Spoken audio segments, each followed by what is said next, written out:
هوەری هەڵکۆڵینی هەر شتێک لەسەر دار زۆر شتێکی جوانە. بێگومان بۆ ماوەیەکی زۆریش ئەمێنێتەوە. هەندێک هونەرمەندان ئەم بابەتانە دەقۆزنەوە لەگەڵی کە هونەرمەندن بیر لەوە دەکەنەوە چ شتێک لەسەر دارێک هەڵبکۆڵن یا لەسەر بەردێک هەڵبکۆڵن. هاوڵاتیەک لە شاری سلێمانی نزیکەی 15 ساڵە لەسەر دار بە شێوەیەکی جیاوازتر خەڵک هەیە وێنە هەڵەکۆڵێت، بەڵام ئەم هۆنراوەی شاعرانی کورد دەنووسێتەوە و هەڵی دەکۆڵێت بە چەندین شێواز و دیزایانی جیاواز تابلۆیان لێ دروست دەکات. توانیوێتی بۆ پیشاندانی کارەکانیشی بەشداری چەندین پێشەنگە لە ناوەوە و دەرەوەی کوردستانیش بکات. ئامانجی کارەکەی ئەم کەسش ئەوەیەکە بتوانێت ئەوە پیشان بدات بە گەنجینەی ئەدەبی یاوەش بکاتە بەشێک لە گەنجینەی ئەدەبی کە شاعرانی کورد بۆ فەرهەنگ و ئەدەبیاتی کورد پەشخانیان کردووە. با پێکەوە ئەم کارە هونەری جوانە ببین.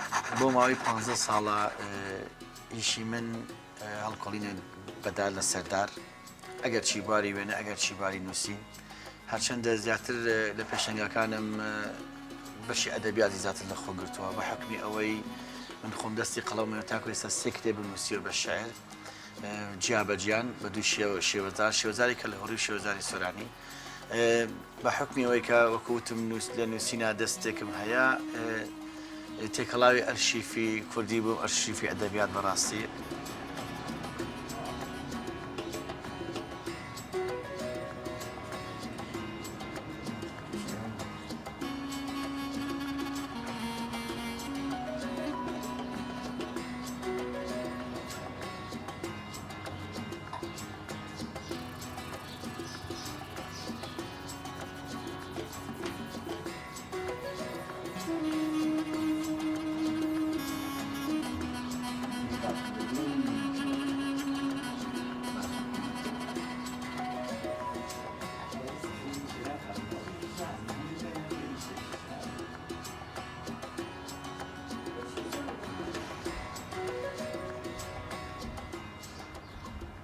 زیاتر ئیشەکان فەندەکانی مامۆستا پیرێمێردە مامۆستا ساڵح بێچارە کە هاوڕێکی نزیکمە مامۆستا قانعە زۆربەی ئەو شعرانی هەندێک شعری خۆشیم پێویست بۆ بە پێشەنگایەک لە سەردەمی بۆ نمونە لە سەردەمی هاتنی تیرۆریستان بۆ خاک وڵات پێویست بۆ منش لە هەستی خۆم کە چەند شعرێک و چەند تابلێکم کردو پێشەنگانی تابەتم کردو بۆ بوارە.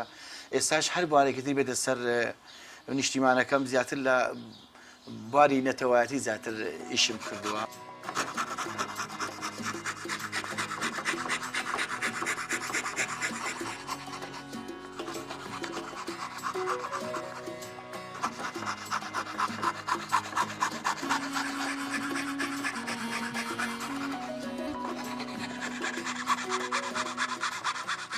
ڕۆژانە ئیشی من لە هەشتی بەیانی زیاتر ئیشەکەم هەتاکو ئێواران زۆرتر چونکە کاتێکی زۆری ئەوێ بۆ ئیش ئەم ئیشە ناتوانانی دەستبەرداری بی چونکە جاری وا هەیە ڕەنگە جاری وا هەیە ڕۆن و ئەوانەیە ئەتر وشکە بنەوە جار کاتێکیش هەر شتێکیش کە لە وشتەوە کاتی ویست ئەبێت تۆ دەستبەرداری نەبی.